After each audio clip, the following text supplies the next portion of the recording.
moko ya na sembote ya na mpolete ya na molipe botutu na kati Eliane Bafeno a lobana biso a na ba preuve elengo na ndeko na ye komisaka ye mwana ya maman na Denise du Sochoa lui no bazana ba image compromettante ya pasteur na kati ya téléphone ya Eliane kino lelo to mona ta libela pasteur Mozimbe ta kinga pasteur Mozimbe o pasteur Mozimbe na senge to tikala ko mona te to ni maka makambo lolenge wana bangwana bakabwani te to moni Eliane Kapinga a changé ba avocat to moni Denise nani quoi du Sochoa a koti na ye nani ye uto a kota confinement kala va kutu coronavirus ye na Kinshasa ba sente azana zema lo fana kanda na diocèse Ethiopie na Kasavubu zomeka magie au moins pied Ola n'a pas condié ça les loroté. Si tu couches avec un général, il est marié, il a un chez lui. Il ne va pas mettre en parenthèse sa vie privée, sa vie familiale pour toi. Non. Tu touches aux mauvaises personnes, je te le dis. Moi, je ne joue pas avec mes amis et mes amis. J'ai dit la vie est une. Moïse Mbi a donné 10 000 $. Plus la vitre bleue que ça donne à ton père. Ou ton père se promène avec. Eliane alingi ke na biso na wape pina moment o nan otoko lo baboye famille Mbi ba na douleur ya makasi ba osi ko perdre nani ya na bango ya liboso na komba pichumbi na mboka nani ya France o kufi na coronavirus o to ko ba tutu na kopesa condoléances na famille Mbi e mobimba tango baninga ba na pasi ya moni moment on dépôt na kuya ko sala ba théâtre na ye ko ko ba du n'importe quoi en faveur ya pasteur Moïse Mbi. Correcteur News TV. Correcteur News TV. Awande correction, il y a ba news tout. Donc Awande on assure quoi. Suivez Correcteur News TV.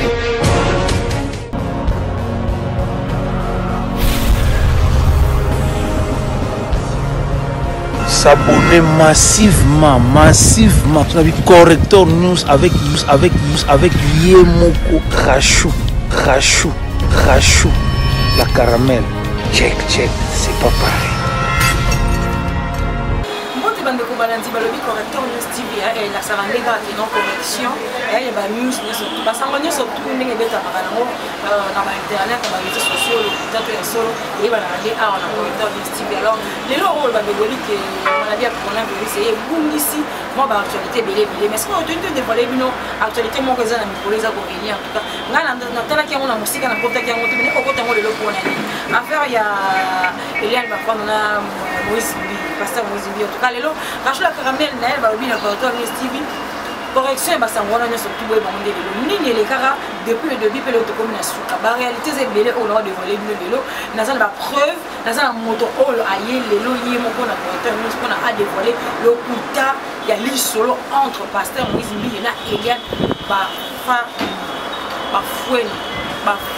po ya ma beza na katia donc lelo ko dévoilé bino moyeba li solo ya makamwa le bana ndenge ni suka ni nani azana lokuta nani azana to nani azana vérité na kata affaire ya Moïse Mbi na Eliane bande ko bala ntibala bi Correcteur News TV babi to bomba rande lokuta te to panzara ko lokuta ya ba makasi babi lokuta ya kana sincère et vérité ya kana sincère malin de komenelo oyo vérité Eliane alobaka lokuta pour la Moïse Mbi alobaka vérité bambongo ya zui jipo ya zui panko ya somu ando naloba mingi te bino mbola na ko sipa na monimbo ka Jocelyne Moussao atiki bango plateau ya Correcteur News ba mani la bande ko balandi otika pe to relaxa bino lisusu le lengi Eliane a salué conférence de presse a bengi ba journaliste a fouti ba journaliste $50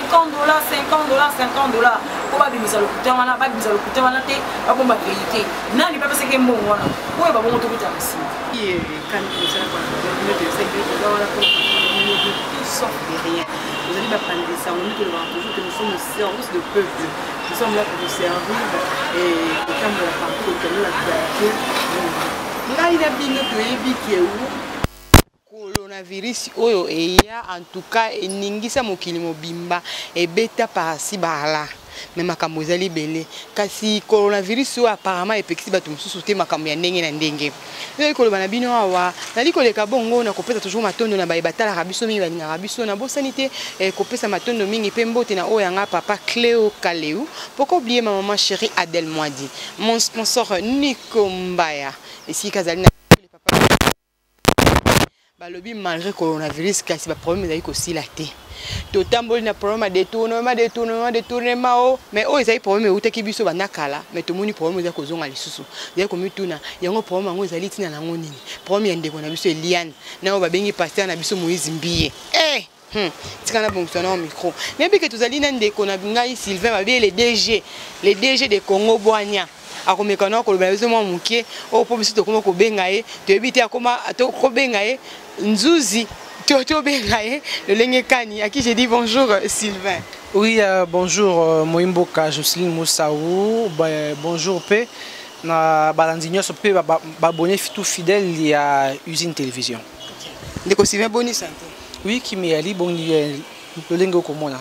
Malgré un maître en biso bapandisa apparemment biso ko simba biso to ko respecter to koto ça ba mesure pour na komi batela le chef d'état le baki kasipe bon moto ya biso kati mso so penda isengeli sala pamba te soki omi batelité yo moko okobata pe baningo mususu te to koto ça malgré to ya libre mais to koto ça quand même deux ndeko Sylvain to kenan maladi ebeti pandémie beti mokili mobimba mais to komona dossier oya ndeko na biso Eliane Bafuelo na pasteur Moïse Mbiye eza ko sekwa lisusu yango ba problème yango banzuzi bakata ngo malamu te to nini ezali kokoma poete ba problème o eseko ka seko sekaka basoko ko trouver un problème pe banzuzi te to eloko ni eza ko lekaka ya solo wana solo penza kwandisama na dossier yani ba fait no pasteur Moïse Mbiye bazuzi bali bato ya Boania bato mesolo penza basali bitelo ali ko basisi pe bakokamba mboka na tina ete atako bikola ba papenzi ma justice na biso kasi kota dossier ya pasteur Moïse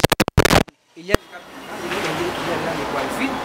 des dossier moko ya na sembote ya na mpolete ya na molipe botutu na kati il y a une bafé no a loba na biso a na ba preuve et le ngona ndeko na ye comme ça kay moi na ya maman na Denise du Sochoa on lui no ba na ba image compromettante il y a pasteur na kati ya téléphone ya Eliane qui no lelo tout le monde a libéré la pasteur Moïse Mbiye qui a pasteur Moïse Mbiye au pasteur Moïse Mbiye na sengé to tikala ko mona te to ni makama kama olenge wana ba mwana ba kabwani te tout le monde Eliane Kapinga a changé ba avocat tout le monde Denise nani quoi dit Sochoa a koti na ye nani ye uto a kota confinement kala va ku coronavirus ye na Kinshasa ba sente azana zema lo fana kanda na diocèse Ethiopie na Kasavu Denise moi ça pandi Eliane ngana roloba mingi te na rodu ya Denise awa ngana roloba mingi te ozomeka magie au moins mukie kola na ba konzi esali eloko te si tu couches avec un général il est marié il a un chez lui il ne va pas mettre en parenthèse sa vie privée sa vie familiale pour toi non tu touches aux mauvaises personnes je te le dis. Moi, je ne joue pas avec mes amis et mes amis. Je t'ai dit la vie est une. Moïse Mbiye t'a donné 10 000 $.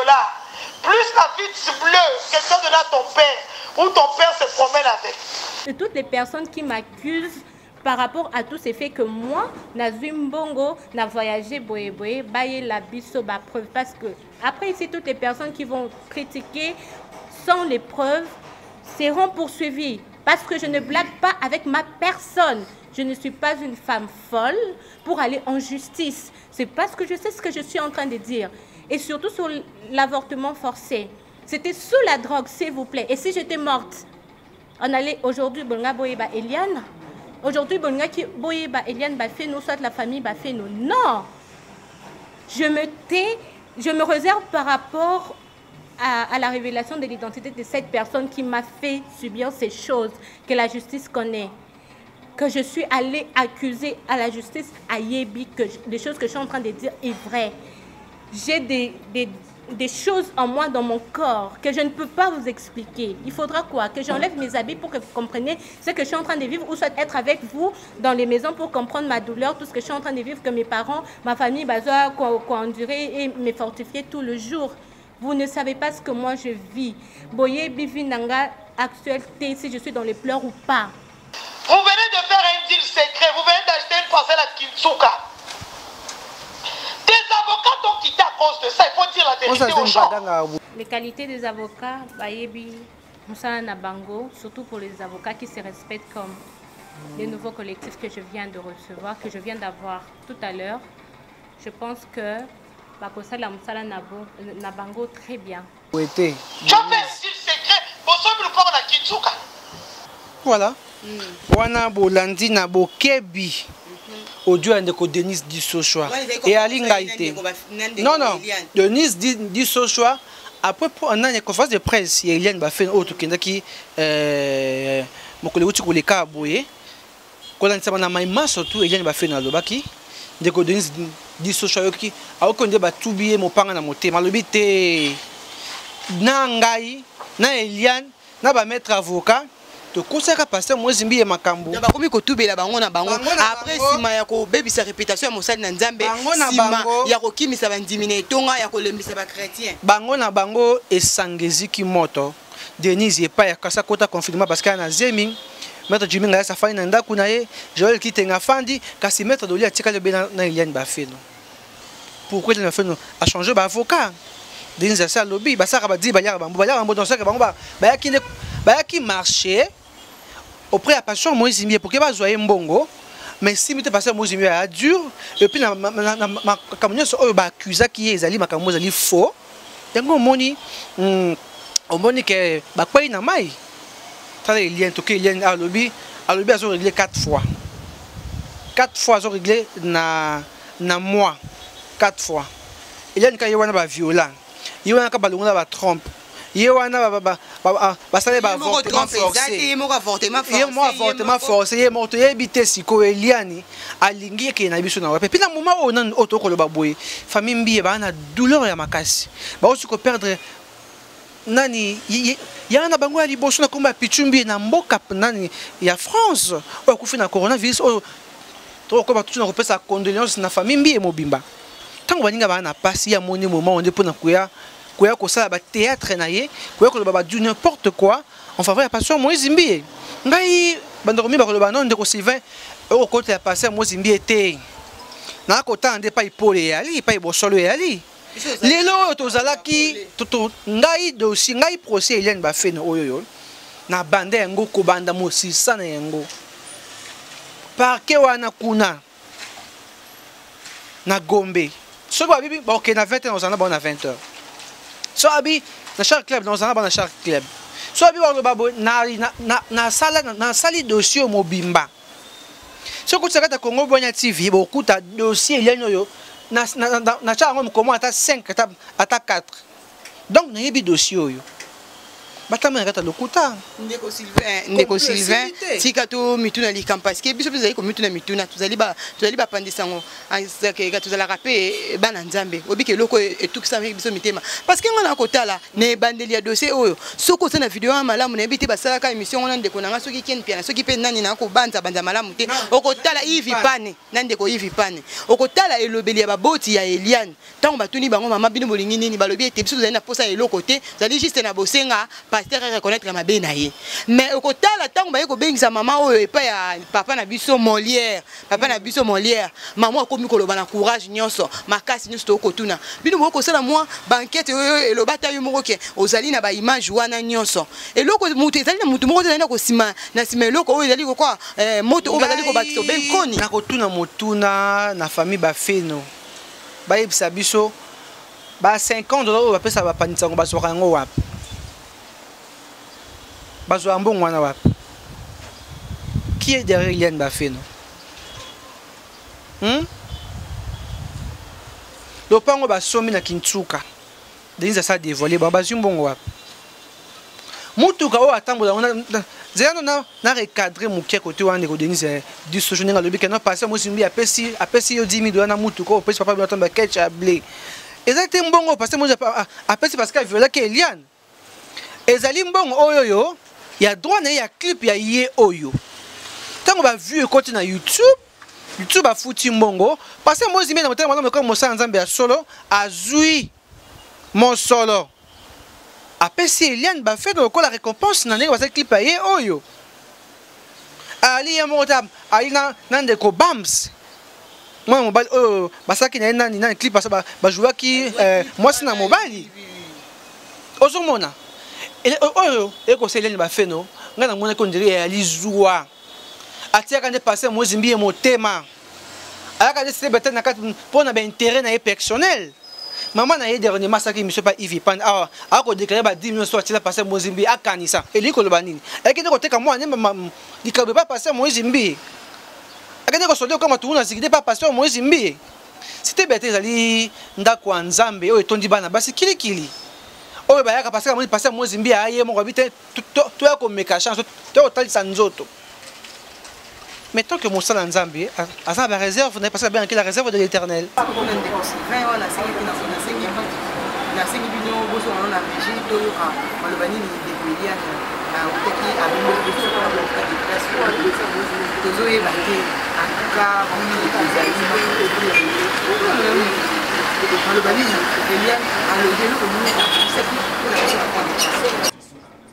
Tout ce que je demande, tout ce que je vais dire, justice soit faite.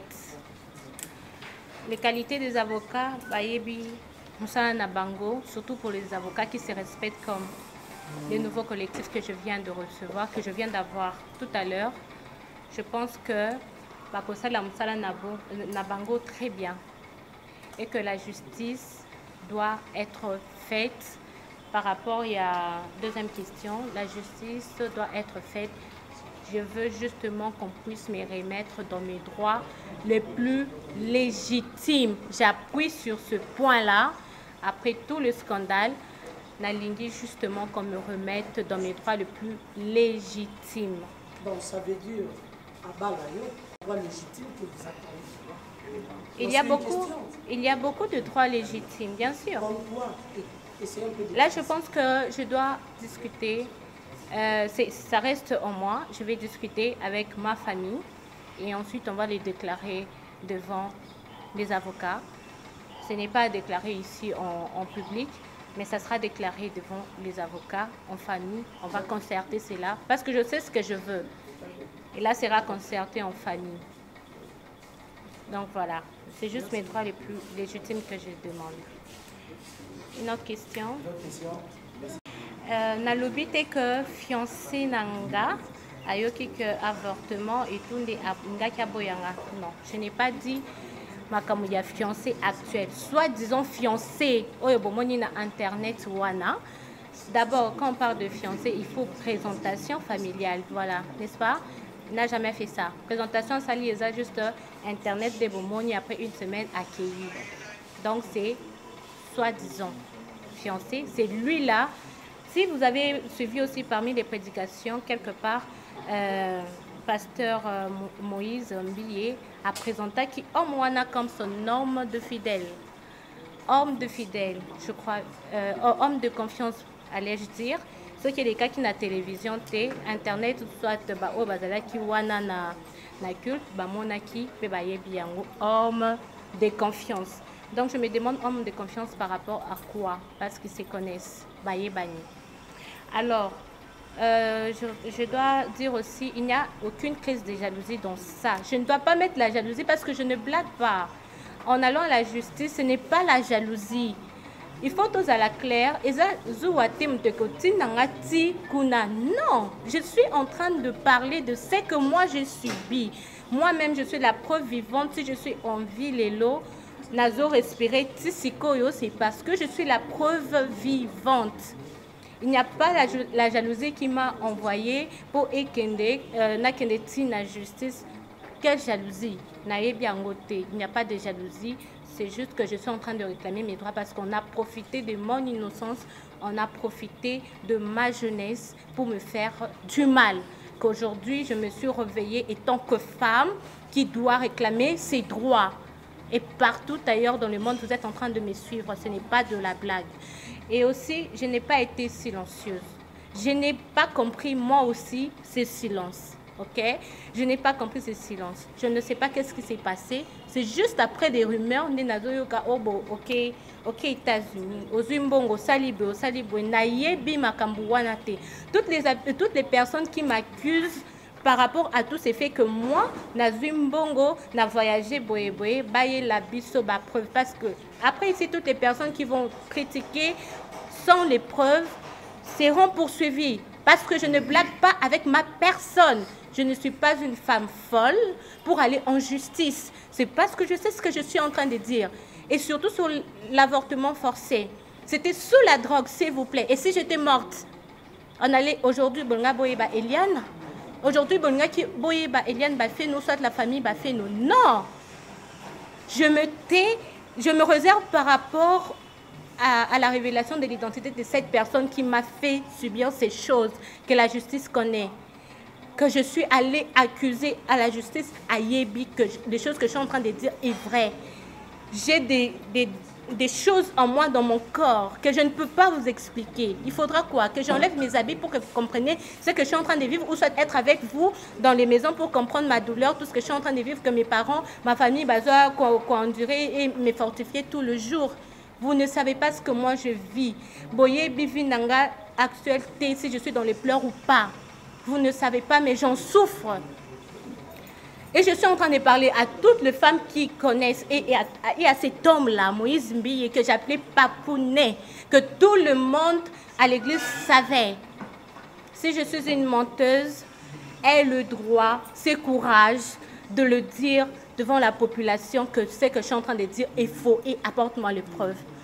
Apporte-moi les preuves, parce que tout ce que je dis, je suis une femme, j'ai encaissé, mais là je n'en pouvais plus. Je n'en pouvais plus. Je suis en insécurité. Ma sécurité n'est pas garantie. Je suis en insécurité totale parce que je ne circule plus. Je circule avec des difficultés comme j'étais avant. Non, je ne circule plus ainsi. Je dois être accompagnée des membres de ma famille parce que je ne suis pas en sécurité. Et le danger est que les autres familles sont en danger. Par rapport à l'événement, une chose que lui-même sait, et la conscience sait, Dieu sait, et nous deux, nous le savons. Nous savons, c'est lui-même, c'est ce qu'il m'a fait. Dieu nous voit. Je ne suis pas en train de dire le mensonge. Je dis ce qui est vrai. C'est moi qui en subisse les choses. C'est moi qui souffre. J'en souffre au-dedans de moi. Mon ventre n'est pas du tout bonne. On doit vérifier ma santé. Si je dois encore concevoir ou pas, naïveté. On doit me consulter. On doit voir ce qui se passe. La drogue là, je ne sais pas ce qui s'était passé après pour que nous vivre sous la drogue. Vous êtes des mamans, vous êtes des papas, vous avez des filles, vous avez des sœurs, vous avez des petites sœurs, vous avez aussi des enfants filles. Imaginez, mettez-vous à la place de vos sœurs, de vos filles, de vos enfants, de votre fille quand la fasse ça. Qu'est-ce que vous allez dire? Vous serez d'accord qu'on puisse la salir à ce point? Vous serez d'accord de la voir souffrir. Vous serez d'accord de prendre ces plaisirs-là pour insulter et dire que ce sont du mensonge, que je suis en train de blaguer, que c'est la jalousie. Vous aurez ces plaisirs-là. Mettez-vous à ma place, femme. Je parle aux femmes. Réveillez-vous. Il y a d'autres qui en subissent en silence, qui ne savent pas s'exprimer. Ils parlent tout bas. Moi, j'ai levé ma tête, je parle tout haut. Je ne suis pas d'accord avec tout ce qu'on m'a fait. Parce que j'étais enfant de Dieu. Je suis chrétienne. Je n'ai pas de la rancune. Non. Mais ce que je veux dire, si toute cette histoire s'est connue, je sais qu'il y a toujours des vrais hommes de Dieu. Il existe des vrais hommes de Dieu. Ne vous en lassez pas de prier. Prier, c'est bien. Continuer à suivre des prédications, c'est bien. C'est le choix d'une personne. Ceux qui ont continuer. L'église, tout dépend de toi. Ce n'est pas ma charge, ce n'est pas ma responsabilité. Moi, étant que chrétienne, je continuerai à prier parce que ma foi n'est pas touchée. C'est vrai que ça a été touché avant au début, mais je continue à croire que Dieu existe, Je continue à croire qu'il y a des vrais hommes de Dieu qui existent. Il y a des hommes de Dieu qui sont là. Il y en a. Ça, je continue à croire. Et vous aussi croyez. Parce que je ne suis pas venue pour déranger la chrétienté. Non, non. Je ne suis pas là dedans. Tout ce qui est chrétien, église, je n'ai pas touché à ça. Parce que c'est sacré. C'est sacré. Tout ce qui est église chrétienne est sacré. Je n'ai pas touché à ça. Moi, je vous dirais justement de continuer à croire en Dieu. Votre foi est zalaka, car ne perdez pas la foi. Tout dépend de vous, votre choix. Moi, je ne suis pas là pour faire le choix ou dire que non, non, non, non, je ne suis pas dans ça. Toutes les églises qui jouaient la médiation entre les deux familles. Mais jusque-là, il n'y a eu aucune suite. Parce qu'on voulait traiter en famille, bien sûr. Ils sont venus. Le nom du pasteur, oui, le pasteur Sonny Kafuta. Voilà, le pasteur Sonny Kafuta était venu pour jouer la médiation entre les deux familles. Mais il n'y a eu jamais une suite favorable par rapport à cela parce que c'était, bon, voilà, beaucoup de choses. Ben après, il n'y a pas eu une suite favorable. Pas une entente comme les gens parlent. Que nous nous sommes entendus, ils ont remis de l'argent. D'ailleurs, Eliane a voyagé. Ça coïncide vraiment avec les audios que vous avez entendus. Alors que c'est l'audio qui a été fait depuis, avant même que je dépose ma plainte. Je vous ai expliqué comment ça s'était passé déjà. Donc, la solution allait se trouver, mais bon, il n'y a pas eu une suite favorable. Je laisse juste la place à la justice. Que la justice soit faite. Nous faisons confiance à la justice congolaise qu'il fasse son travail. Quand on a dit la vérité, il y a un escalier et commis. Et quand il court, il éclate. Et ça a éclatement. Donc, il y a une vérité. Donc, moi, je suis en train de faire mon nom. Je suis en train de faire mon nom. Je suis en train de faire mon nom. Je suis en train de faire mon nom. Abeteli sola viol, abeteli sola déception, abeteli sola te masali yo mabe yo mwana mwasi isala nga pasi na kota likamwana te totikela ngo mwana ndeko na sa mobali Sylvain ndeko ndeko manjola ngo lelo boyoki ndenge vérité bimi ndeko Eliane en tout cas lokwa sala na yebi ke balobi Miss Maman la reine Lorraine balobi yonde ozaki pena ko kamote mapasi pona ndeko na so Eliane mais oki vérité lelo mwana mboka kosa ki na ye on me combo pe on me pesi serre Eliane donc il y a qui na vision il y a qui na stratégie na kati église abatu pour obeta pasteur moi bon ya kasi ya makasi pour moi choquer na yo alors on doit rendre eke na mai donc bande ko balandi ça on va faire lokuta boka ki ndenge bandaki lelo boki ndenge suki donc affaire wana to longola ngona mituna biso le pasteur Moïse Mbi n'est pour rien babitanga ça ina kombo nango le pasteur n'est pour rien. Donc, il a raison, il est innocent. Donc, moi, si Hélène a causé la naïma campagne dans l'année, moi, je suis bima. A perdu ce qui moi 10 millions, ce qui moi combien on a $10 000, moi 10 000, somme le pan, on a balobina qui m'banse, ce qui n'a qui pèse. Na moi jipa moi ketcha zanango donc voilà famille pezuma mbongo ne ngolo muli ba vérité ko mobima bande ko balanti to bete na muli suli solo to kitapena kuna poto la sabino lo pango sombi to la sabino to kazanango to la sabino famille na bango to la sabino ndeni azana minerte aza mama ya mwana c'est une fille mère abota donc voilà le coup to sikilango ba satana na bato ya soloka donc vérité ya pona biso bana nzambe so za mwana nzambe za mwana nzambe ya solo to sika ko manipuler to ko bambela bato bato lokuta po moto ate ya kabalo bible lobi moto ate ya ka isengela za irréprochable bato bafingaka pasteur ngana nzokande lelo ta lelo yo ta la vérité bimi bande ko balandi to suki ande to suki na tiki bino boye ba ke non lobi to ko dévoiler bino oyo nyo surtout Eliane asomi na mbonga Moïse Mbi ninga pesi yango afuti ete mais apesi ni mbongo pona clip oyo asalaka ya ye oyo YouTube futi ne ya reconnaître ye papa batu pasteur batu mwana batu apesi. Merci beaucoup. Bosika toujours côté branché na Correcteur News TV babi car Correcteur News TV ezali bongo place oyo et rappelez na ba vérité ko et ma solo ebeta marabeta mara. Moi s'abonner car moi je vous love donc restez toujours branchés. Merci. Correcteur News TV. Correcteur News TV awande correction ya ba news tout. Donc awande on assure quoi. Suivez Correcteur News TV.